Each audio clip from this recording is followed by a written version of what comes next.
So what does it look like, including your cultural dishes without deeming them unhealthy or adding nutrition to them or more nutrition to them?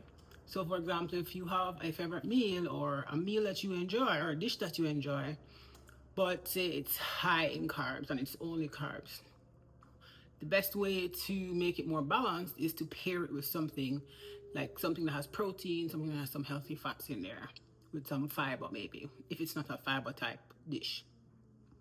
For example, cornmeal or porridge. Cornmeal porridge is something I love dearly. But as it's prepared traditionally, it's made with milk and it's just cornmeal, and it's made into a porridge and the milk is used to sweeten it. I don't use condensed milk. I use a plant-based milk to sweeten it and some maple syrup. So that is primarily, that's a heavy carb dish by itself. I wanted to kind of improve the nutrition of it by adding some fiber. Now I could do this by adding, oats directly to it and mixing it together, blending it together before I add it to the water and cook it. Or I could do something like add chia seeds. Now, if you add chia seeds raw as it is, it might not come out the way you hope. It might just make it terrible. I remember the first time I decided to add flaxseed directly to the cornmeal porridge and cook it the way I would normally cook it, and I ended up dumping it because it was not very good. So I experimented. And chia seeds, provided you soak them, is one way to add some fiber to cornmeal porridge. I'll share the video of it.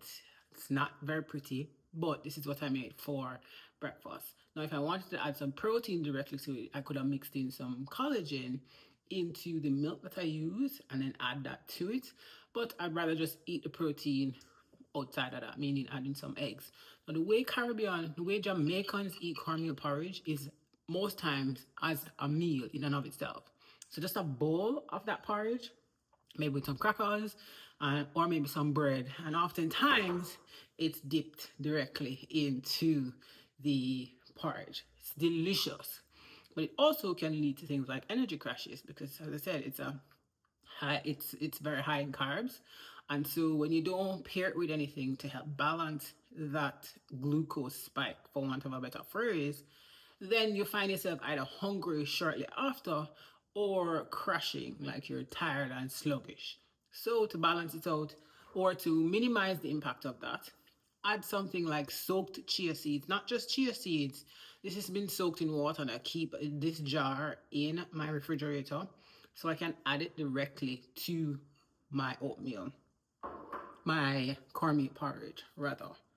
And then the other way is to add fruits like berries, for example, nuts and seeds. So this has both granola. So I have blueberries and I have a granola here that has some pumpkin seeds and sunflower seeds in it as well.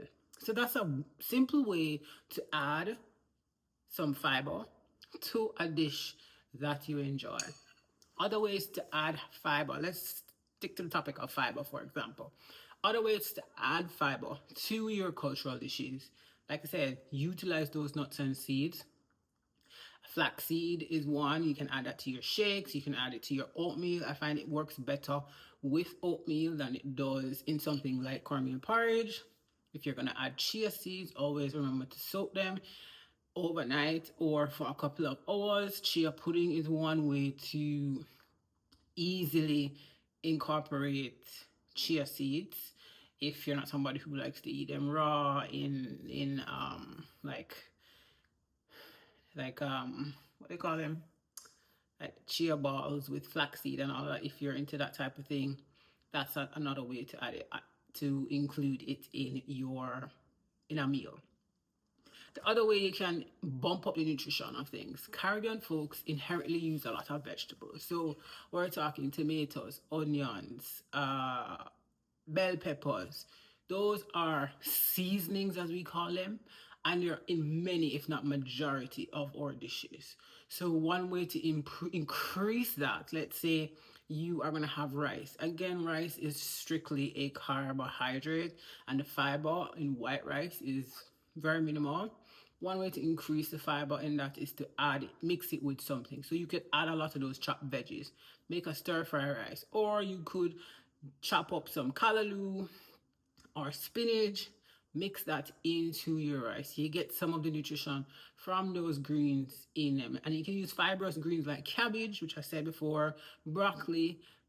Incorporate those things into rice. And of course, adding beans to things like rice. So rice and peas is an obvious one. Add peas to your soups and stews. You can even use peas as like a plant-based topping for salads. Garbanzo beans or chickpeas, you roast some of those, add those into your salads. You could cook chickpeas as curry and add chicken to that. I do that all the time.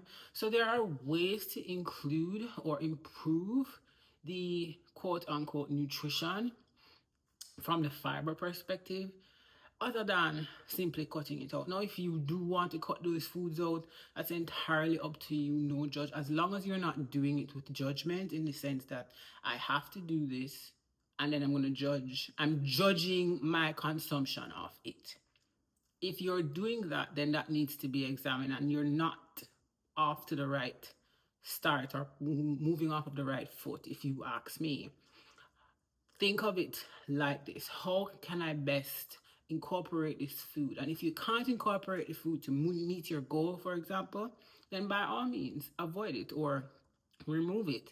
But do that with the knowledge that you are making a different choice that is going to aid your goal. The food and of itself, nothing is wrong with it. It is there, it is meant to be had. It provides nutrition on some level, because carbohydrates, regardless, we do need it, or brains need it. So carbohydrates in and of itself is not a bad thing. Whether or not you choose to include it is just based on your goals. But you don't have to demonize it in order to do that. What other ways can I think of? So if, for example, you are thinking of cutting back on sugar, and if the issue I see with a lot of folks, when they refer to sugar, they often refer to sweet things or things that are sweet. So they will include fruits in this.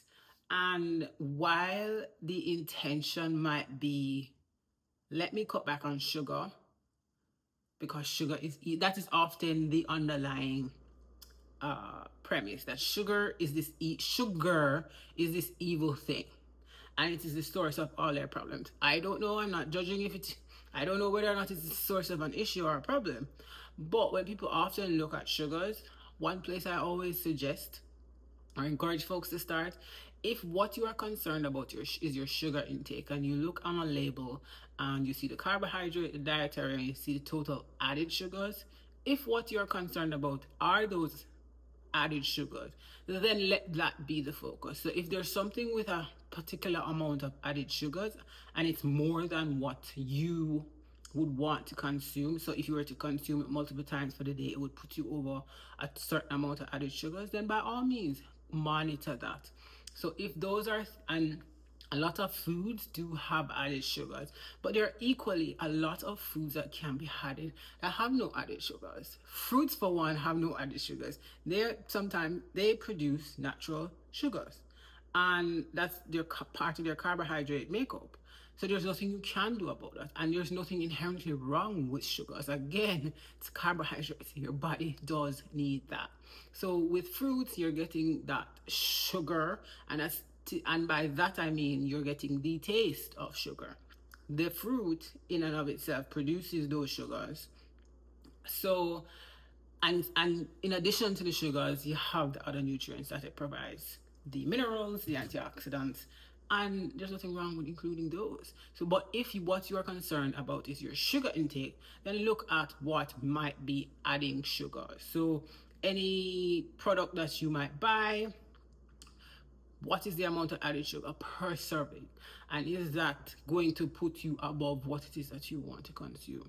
Or maybe you want to completely cut out added sugars, so we remove the foods, or we consume less of the foods with those added sugars.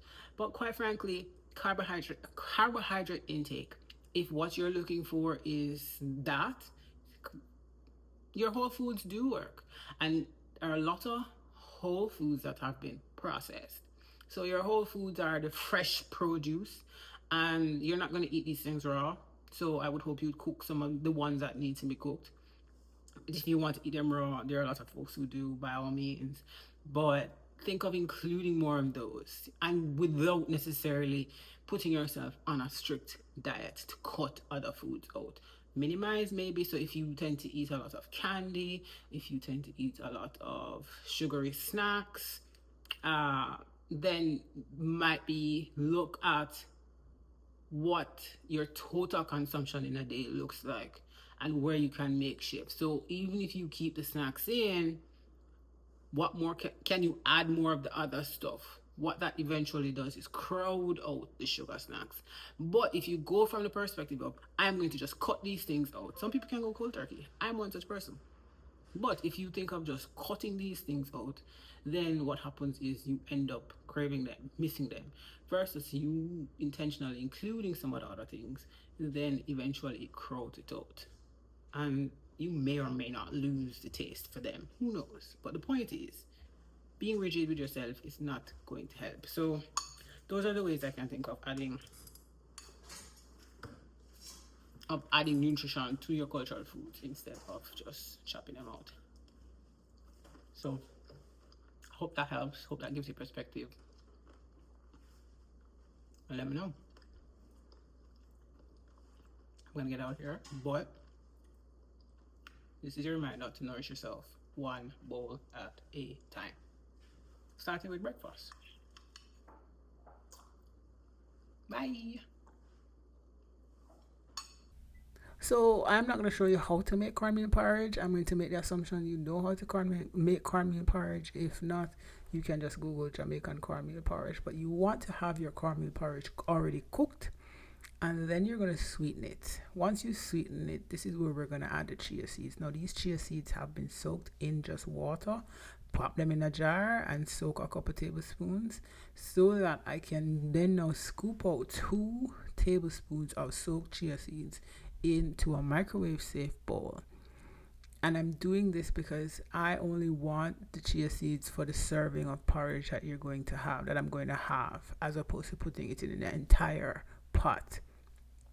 I'm then gonna put the bowl into the microwave, and I'm gonna heat up the chia seed for just about 30 seconds. And the reason I do this is so I don't add cold chia seed to the porridge. You could also just take your chia seeds out of the fridge for a while and let it come to room temperature. That way you can incorporate it and it does not make your porridge cold. So then you're going to add your porridge to the chia seeds and you're going to mix that in. And the reason I add it to the bowl as opposed to the entire pot is that I may not want chia seed in the porridge the next day. Plus, I don't know how it will reheat the next day. In fact, I tend to reheat the porridge in the pot itself, and I'd rather not have to deal with the chia seed thickening up even more. So that's my reason for separating the two. But there you go, you whisk in the chia seed into your hot porridge and you have your porridge ready to go. Now, to bump it up a little more, bump up the nutrition profile a little more, you can add some granola. This is homemade granola it's got oatmeal, it's got almonds, it's got some raisins, berries, it's got some pumpkin seeds, sunflower seeds. And then we add berries for the additional fiber. So there you have it, cornmeal porridge, but upgraded a little for some additional fiber. Share in the comments if you're going to try this upgrade to your cornmeal porridge.